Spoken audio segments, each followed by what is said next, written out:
Hey, brothers and sisters in Christ, how are you all doing? Hope you are good. So, today, from our last stop, we finished at us rebelling against God and us choosing to believe the lies of the snake instead of God. And by the result of that, the result of our disobedience caused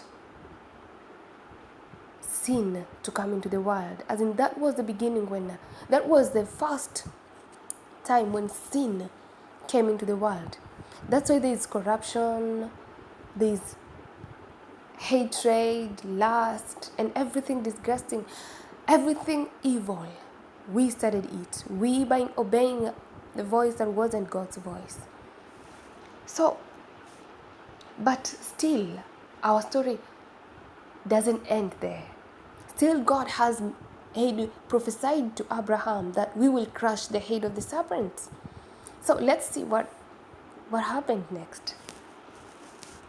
What God prophesied to Adam and Eve in Genesis 3:15, he promised to Abraham in Genesis 12:2-3. And our loving 3-in-1 Creator God always keeps his promises.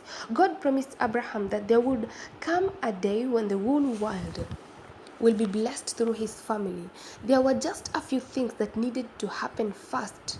You see, God was preparing humanity and the world for the day when sin would be defeated and Jesus would become king.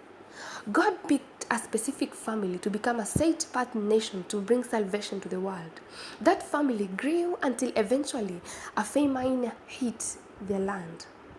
So they traveled to Egypt to find food. Little did they know their trip to Egypt for food will result in 400 years of slavery.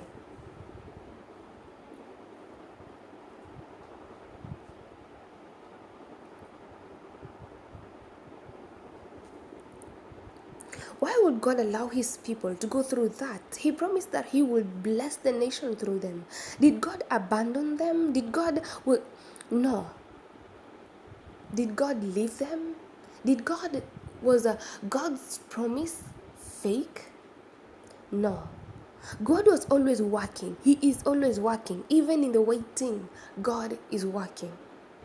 Before God does something significant through us, he often does something significant in us. And there's this song that I really, really love. It goes like, even when I don't see it, you're working. Even when I don't feel it, you're working. You never stop working. You never stop working. Even if I don't feel it, now you're working. Even if I don't see it, now you're working. You never stop working. You never stop working. Yes, God is always at work. He never stops working. Even in the difficult situation when you think like God has abandoned you, or like you think like God doesn't hear you, or he doesn't feel your pain, or he's not there. No. Our God is omnipresent, always present at every single time, everywhere at the same time. That's our God. God wanted this specific family to become a set-apart nation, a nation that was very different than the other nations of the world, a nation of people who understood what it was like to be powerless and abused, so that they would use their power for the good of others and not just themselves.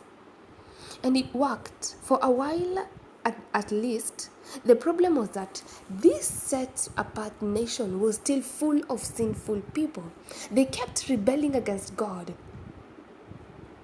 and God kept giving them grace. This is the story the Old Testament tells.